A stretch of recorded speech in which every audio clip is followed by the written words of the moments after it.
I'll straight jump into the session. First of all, I think the fact that the session is titled as Diversity Stories, I think it allows me to tell you first the aspect that the invitation to speak in this session was very, very heartily accepted. The reason is very, very simple. Showing your work to others or talking about your work to others, it can make you a living example. But I think more than the work, it's about epic failures. It's about the mistakes. It's about the wrong turns which you've taken. I think that can add a lot of value to others. And so with that, I just hope that the 20 plus people who here on the session right now, you are able to gain something out of it. I'm also going to invite you to keep the chat box very live in terms of giving your feedback so that we can make the next 40 minutes very conversational and meaningful for you. It's time invested by you, so it's important. So let me get started. I think to get started, I think simply put, let me ask you a question. And I will, of course, define the question because although it's English, I will simplify it further. So Rupali, can we have the question for the participants to kind of respond to? Yes, thank you, Rupali. I think you all will have access to the live poll questions, which is, are you proud of your company's diversity commitment? So the question is, and I will qualify the word commitment a little bit. I'm not talking about commitment in terms of, sticking to the agenda or following things. Let me read out the second definition of commitment. I'm talking about an engagement or an obligation. So you say that it's a negative connotation, but read it with that. An engagement or an obligation that restricts freedom of action. And I will come there in a while, but are you proud of your company's diversity commitment? So, okay, there are 9 votes. I think we'll wait for a 5-10 more seconds. It's just a click of a button for you. So it should be very easy on this platform, thanks to the Nanify platform. Have about 10 votes. Okay, because you don't want to waste kind of time, let's keep moving. So I will tell you why I've asked this question. I think being the freedom of action is, of course, is a good word or a good term to have, but commitment kind of restricts your freedom of action, and I think that is what is needed for DNI. At least that is what has worked in our in Parlance, in at least the work which I have done. So let me quickly, briefly talk about my tete-a-tete with DNI as a subject. Has been almost 13 and a half, 14 years old. Right from serving on various diversity and inclusion councils, internal, external forums, to very recently where my role itself identifies doing DNI. But I think it's the story of what I want to share is the question on your choice to choose between fast versus slow. And I'll tell you why I'm sharing this. DNI agenda can sound very overwhelming. And for all those who've joined in, I'm sure you are leading or responsible for DNI in some form in your organizations. So I think the catch there is, don't get disheartened, but there is a very fine balance of fast versus slow, which every DNI champion needs to be mindful of.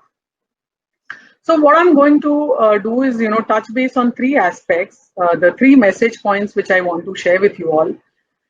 And one by one tell you what we've done in that area. I'll largely be talking about John Deere as a context. So some places I may not be able to share numbers with you, but when I'm sharing that, I'm sharing a success, and where there's a failure, I'll share the failure story as well. So first and foremost, I think we realized much later on, not very early on, and I think others can learn from it, segregating music or signal from noise. If you've ever heard a TEDx speaker, or if you've ever gone to a TED talk, you'll always see the first video link which comes, which gets ideas worth spreading. So my first message point to you is that when you're working on or driving a DNI agenda, do you have an idea worth spreading? Is there something where you are kind of segregating, are you doing it because everybody else is doing it? Or you're doing it because you're trying to make meaning out of it? I see a thumbs up coming. Thank you very much. But here it is, because, this topic is so vast. In fact, I would have had time been there, I would have spoken to you about diversity. And frankly speaking, what is not diversity? I mean, I am sure nobody can answer that. Everything, every slice, every data, every place, every view has a diverse perspective. Everything is diverse. When you go to people, I think we are talking about gender, generational, sexual orientation, people with specially abled people.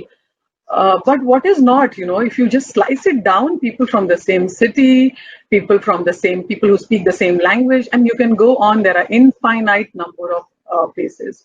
So my message point here is, we were struggling at Dear as well, when you segregating music or the signal from the noise, because there's so much. So if you want to go searching the web on the DNI practices, believe me, you'll be flooded with plethora of things. But what helped us really is our own internal focus group sessions and survey discussions. So let me take an example of one of the initiatives which is live today. This is back then in 2008. I was at the factory. 6 days working was the norm. I was working on Saturdays. And 5-day work week was a sin to speak, especially at the factory. For those who are from manufacturing industry, I'm sure you all will relate to what I'm talking about. But our engagement service continuously spoke about it. The trickling of numbers of diversity hire at the factory, nobody told us that we're not joining because you're 6 days a week. But I think the focus group discussion and all the further drill down, it led that, if we are able to address this one part, we're going to do the Pareto effect. We're going to get 80% of our results.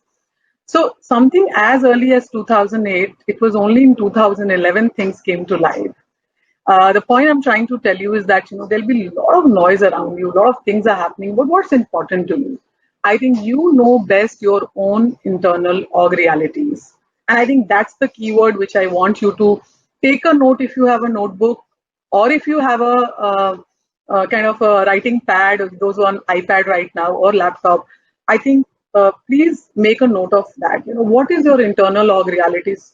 And I will tell you something. All of us underestimate ourselves on that. So let me give you the good news and congratulate you. The fact that you're on this call, the fact that you're in this conference, it's a huge sign that you are committed and you know your internal org realities better than any other person, including consultants who you will onboard for helping you in the journey. So it's important to have the right partners who will help you in the journey.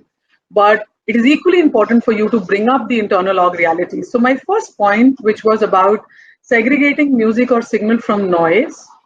And so the two keywords which you can take on this point is, like TED Talk, ideas worth spreading. What is it which you will work on has to be driven by your internal org realities. And it could be anything, right from a room for expecting mothers, a medical room for expecting mothers, or something as simple as hygiene factor. And I can tell this with pride to you. Many years ago, we had some spaces in the shop floor where we did not have a female washroom. So, it was starting from there. So I think diversity journey is a journey of continuum. And I think that's my first point and message point to you. The second one, which I want to kind of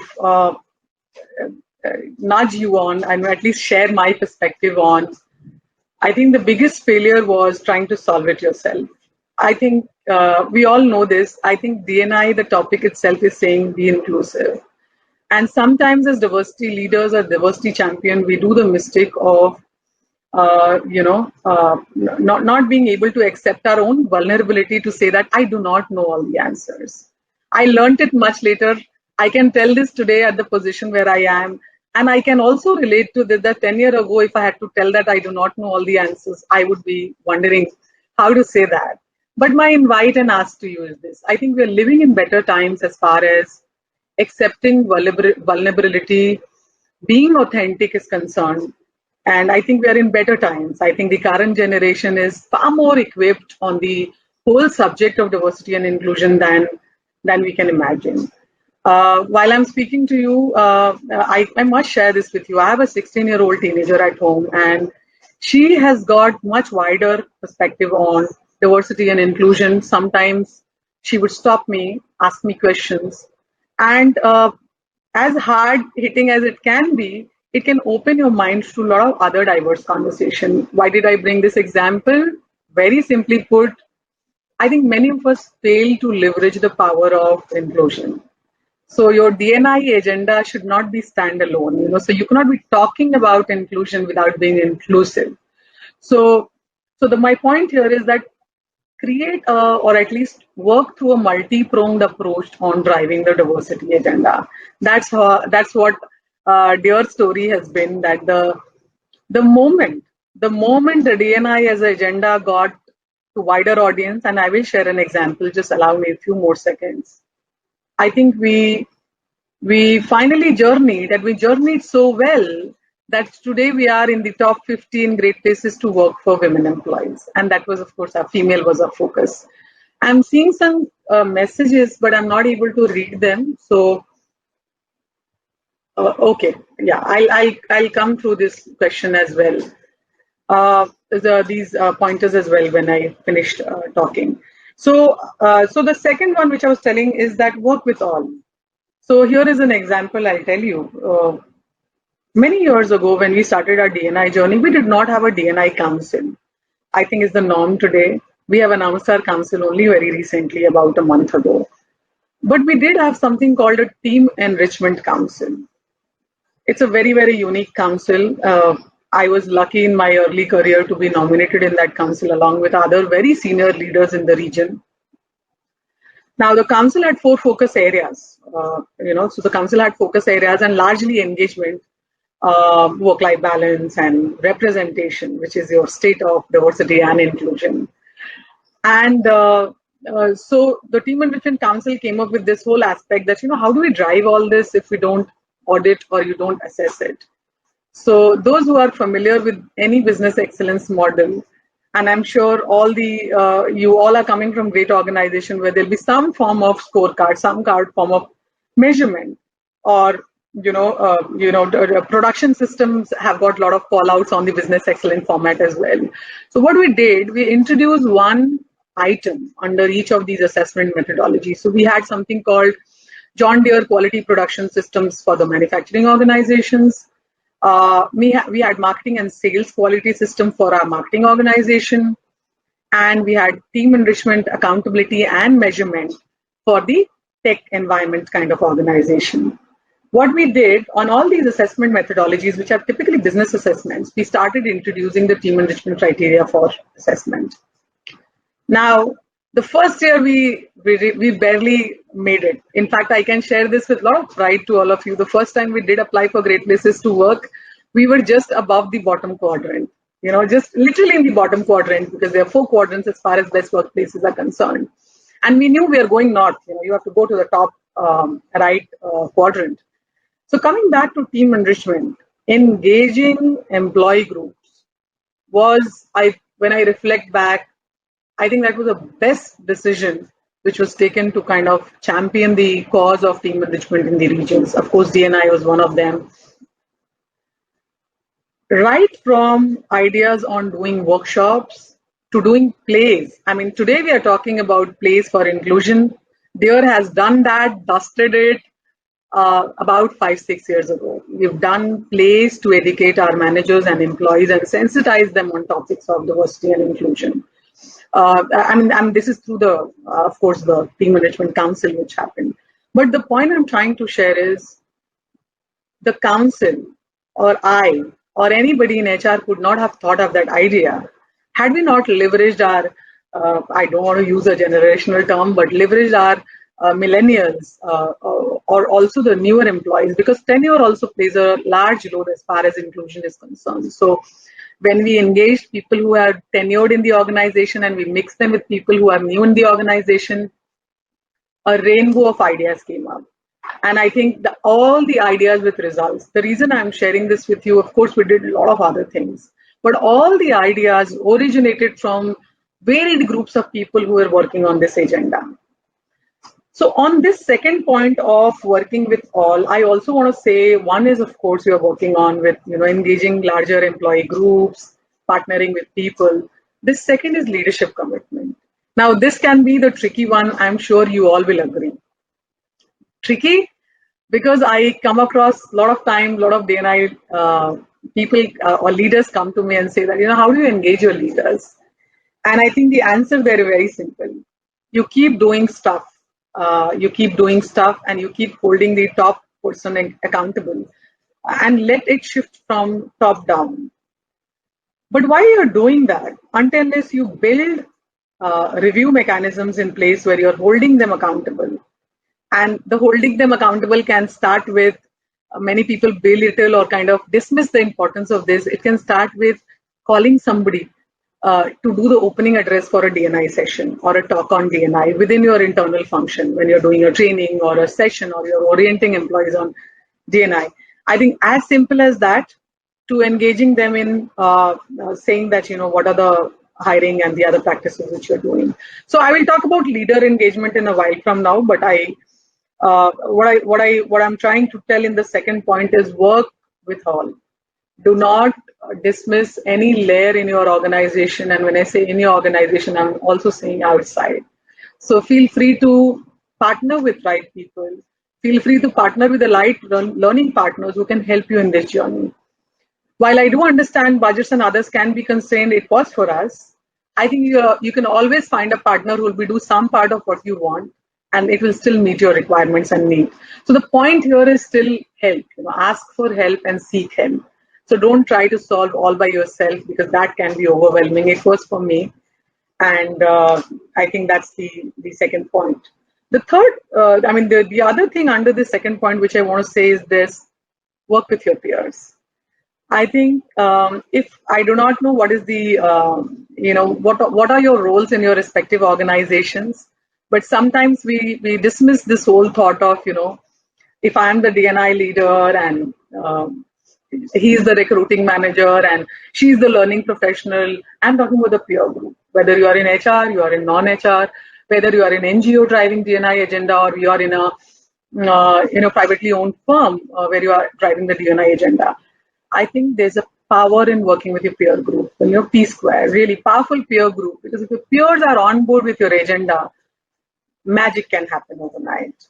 And so I'll tell about John Deere how it works is, once they were on board with the enrichment assessments and other things which we got up, the agenda got driven in the unit, like the unit HR managers drove it like it was their own business.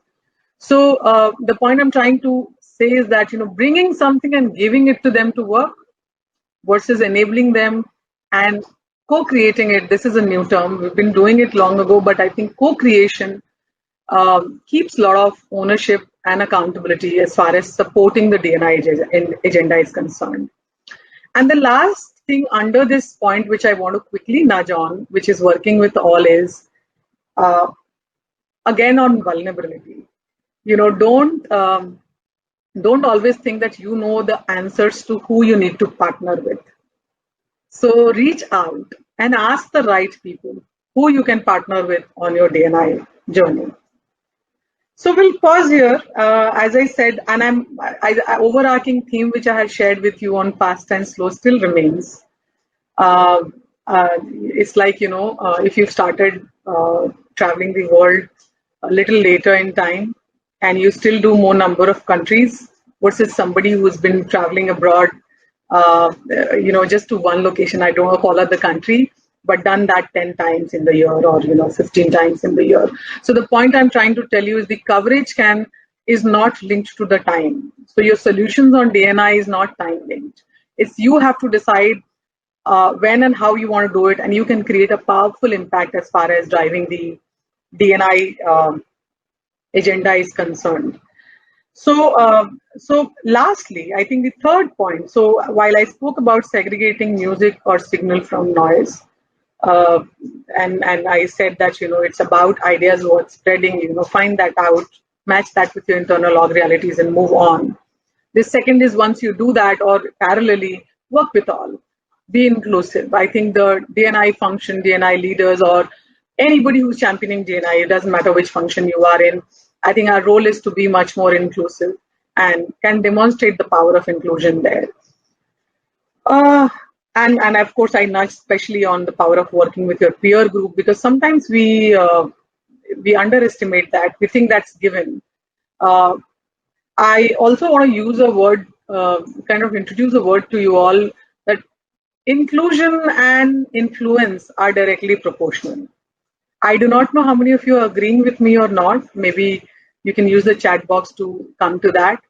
But believe me, and it's the other way around. The more inclusive you get, your power to influence people around you will increase. At least this is what my lessons learned were.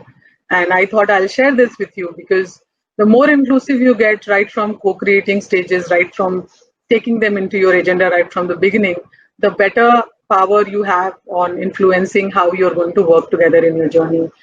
I have experimented with this concept many places, and I think it's coming true for me. So that's something which I wanted to leave with you. Moving to my third and last point, and which I want to quickly talk about, is data driven. Now, I'm sure because we cannot see each other, but if you talk about data driven as a concept, it's a very old terminology. Anything which uh, anything which you measure, you are able to impact. If you're not able to measure, you're not able to impact. At least you do not know you're growing, getting worse, or you're at the same place. So I think data-driven approach, although this is sounding like a motherhood statement, I'll still take the risk of sharing this with you.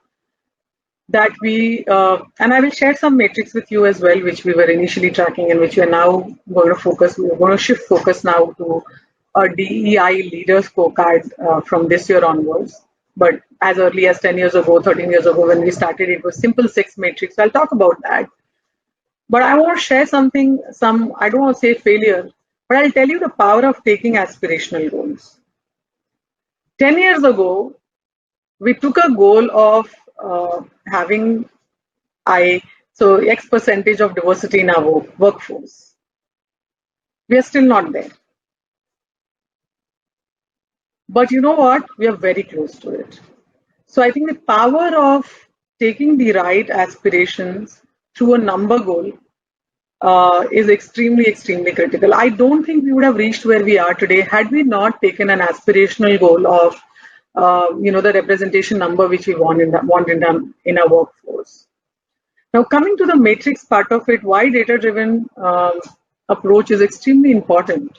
And let me introduce the word, measurable and meaningful, because a lot of time people who are driving D&I are struggling with this whole aspect of how do you all the time measure stuff. So that's why I say that, all the time you cannot measure, but you can have meaningful, impact there. So here are two things which we did. We had one is, of course, a hard matrix, which is, let me call it for example, retention. You have attrition, right? How you're losing, the rate at which people are leaving your organization. But a rate level matrix, which means something which is changing, which is a meaningful matrix, there is the engagement index or an inclusion index. So every matrix needed to have a meaningful measure along with it. And for us, it worked like magic because, and as I said, the fast versus slow agenda is always working in the back of your mind. But 7 to 8 years down the line from when we started driving matrix like a proper country level agenda, today these matrix and more of them are agendas for department leaders. And I think that's a journey which is very, very meaningful and helpful for you to drive further as far as D&I is concerned, because it is not a one person's job. It's about creating an inclusive workplace. Data-driven also helped us to hold some of the leaders accountable. Of course, directly we are talking about how are we hiring, how are we getting managers, how are we getting that pool. But very soon it started leading us to conversations on performance ratings. How are they evenly distributed or not? And then it started talking about, how are we mindful of, when you go out hiring. So, and that's why my first question to you was on commitment. That are you bound by, are you restricted by, is there a restriction of freedom of action, which means that every time a leader fills their position, I think a natural thing to do, and I do not have a better example right now because diversity for us was gender uh, till at least last year, and we are of course changing course there. And I must confess, I think we're doing a slow job as far as integrating other layers of diversity is concerned, but we are very, very committed to, getting more inclusive on the sexual orientation slice of it, and also on the generational slice of it, because we're already seeing 4 generations in the workplace. But I think restricting by freedom of action, so that commitment is basically the moment you have a position. I think your natural preference will be anybody whom you know, versus nudging you to think differently, even when you're going externally higher. Kind of questioning your own. I don't want to use the word bias because I think conscious, unconscious bias training can be a 1 hour long separate conversation more than training. I think it's an overused terminology as far as DNI agenda being driven is concerned. It links to my first point, and I'll touch base on that in a while. So I think linked to the first point, what is it, which ideas which matter, are you measuring them? And for us, it worked like magic, because right from 3 levels, which is 3 areas, which is attract, retain, and develop, we were able to have a hard metric on that, a number metric on that, and we were able to have a rate level matrix, which is a meaningful measure to that. Thanks to and let me share something with you. We were able to improvise our surveys on an ongoing basis. The meaningful feedback which we were gathering. And that is how we, of course, reached out to our survey partner, the annual surveys, which I'm sure many of the organization does. But we were able to tweak the questions on inclusion. We were able to tweak the questions on engagement, because what mattered is what we want to measure. So I will take a pause here for a minute, because we are. Rupali has told me that 10 minutes before you kind of. So I just want to use the chat box, since I want to use the next 6 minutes for kind of using the chat box for any idea which you heard just now, because I really like this whole TED concept of ideas worth sharing. So I really want to know from you, have you been able to pick at least one idea from the conversation so far? And is there any question as well?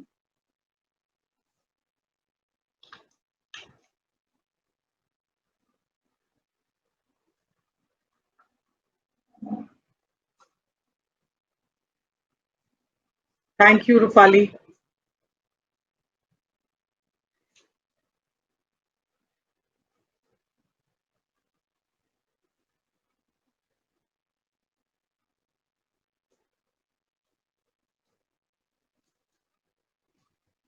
Yeah. Okay. And some DEI is the new DNIs. Sapna and Rajni, thank you as well. Is there a way to understand the success measures? Great question, Dr. Dipali, and here is what I'll tell you. This is a question which I don't have an answer directly to you, but I'll tell you, here is what we did.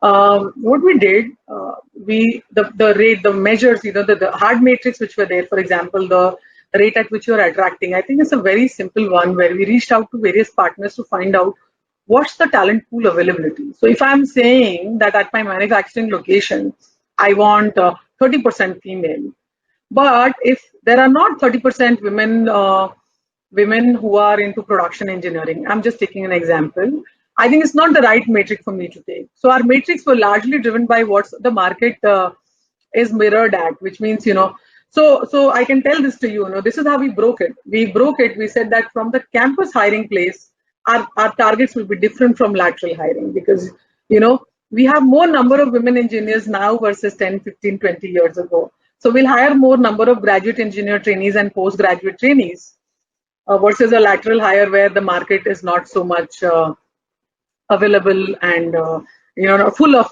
diverse people there. And the same thing we did for the indexes. I think all the meaningful metrics which we had on engagement and inclusion index, development index, I think all these have a measure through the survey parameters where you look at that being in the top quartile. Because, and my personal thought here will be, because this is what has worked for me, I think your hard matrix can take longer. And this is what I'm trying to tell, fast versus slow. Your hard matrix can take longer. You can take longer to onboard more number of females and say that, my leadership representation is not adequate. But your meaningful measures can be faster. It's just matter of every yearly survey where you can impact, you can do initiatives, like I said, work from home, flexi timing, drop to home if you're working late. All women who are working late beyond 8 o'clock have a mandatory drop to home. And of course, it has all linked to, what your organization can offer. But I must share once again, the policy, the hiring, largely, who you are getting in, the policies which you have, and what initiatives will you put your budget on. It all has to be driven by the internal org realities which you have, because otherwise it will not make sense.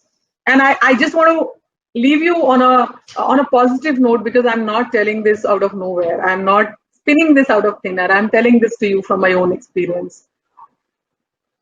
You there, you're doing well. You know this best.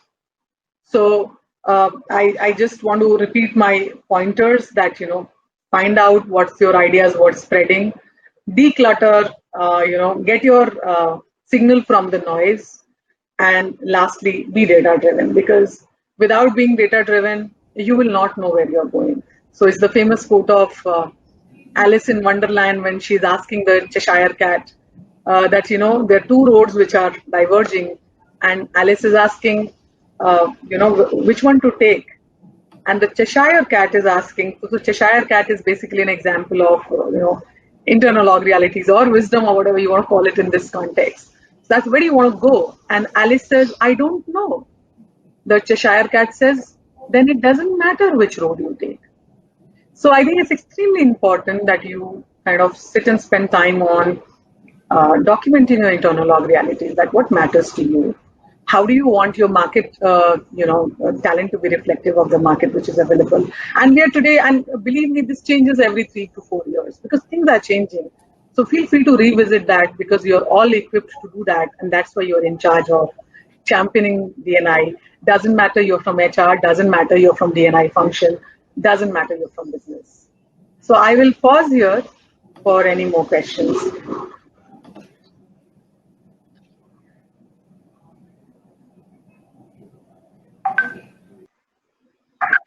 So I'm just picking up, Rajni has put a point in the beginning because I missed reading that. Sorry, Rajni, that was a long message, but I've just finished reading and I so agree with you. And in fact, let me add to what I was sharing. This is what I was meaning when I said that, get all levels of your employees helping you on your D&I agenda. And you know what? You'll not have to wait for this.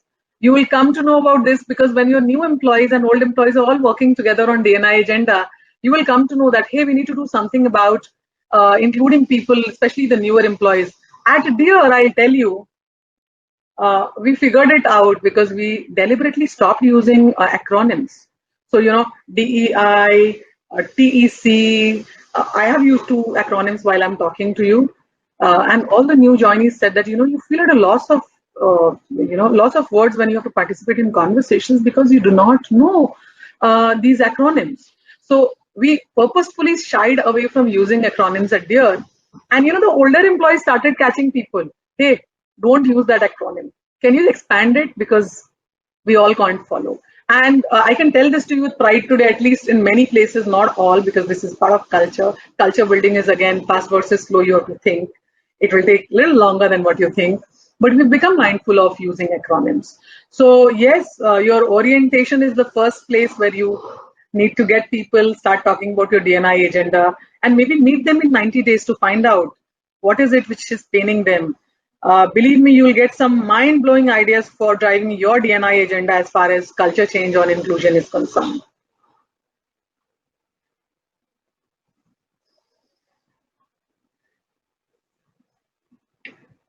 Yeah, you're welcome, Rajani. Dr. Dipali, I saw I'm seeing your question. When we recruit potential employees, what kind of checklist or process should one develop to champion them for engagement which matters to D&I? So 2 things only. I mean, not also 2 things. I think one is that when you're onboarding new employees, are you having all the right functions, department, and initiatives being shared with the employees in the orientation agenda the first few days, or many companies do it in the first month?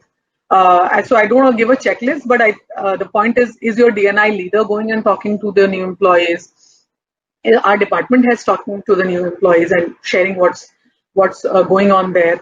And I think you need one kind of, how will your employees know, new employees know that what is your company's D&I commitment. So for example, at our place, we talk about our core values and we say that D&I is very much ingrained along with all the core values. So inclusion is not an option at John Deere. Okay, Dr. Prince, what is unique about inclusivity in Deere? Okay, that's so unique about inclusion. Uh, it's very difficult for me to point one thing out for you, Dr. Prince, but um, there, I think the culture of core values. So for us, inclusion begins when we start onboarding our day zero employees on the John Deere core values agenda. Yeah, so yes, thank you for reiterating that. So, and it is our core values. I think our unique feature is the core values which we stand for, and which we integrate our employees to. So I think if there are no questions, I hope this session was meaningful for you. I just want to do summarizing because it comes from my other role of double hatting the talent management function. I think the overarching theme in your mind must be fast versus slow dilemmas, and also knowing which initiatives are you going fast on and which ones you are going slow on. For example, when you are discussing your succession slates in key positions, I think that's a one decision. The next day, when you meet for talent review, everybody starts discussing about diverse talent slates. So fast versus slow can be the overarching theme as a leader when you're driving D&I agenda. And the 3 pointers which I'll quickly summarize is segregating music or signal from the noise and finding, like TED Talk, ideas worth spreading. The second is, work with all, and work with your peers, work with people who are below you in your hierarchy, and work with a diverse group of people within your organization and outside your organization. So leverage the whole ecosystem, because if you will not, who else will? Last but not the least, the first 2 points is all has to link to data-driven approach. And for those who are struggling sometimes with matrix, you can have hard matrix on attract, retain, and develop, but all the places you can have meaningful measures on or attract, retain, and develop initiatives as far as creating and nurturing a diverse and inclusive workplace is concerned. With that, this is Shobha signing off. Thank you for patiently listening to this session. I had a good time. Thank you, Rupali.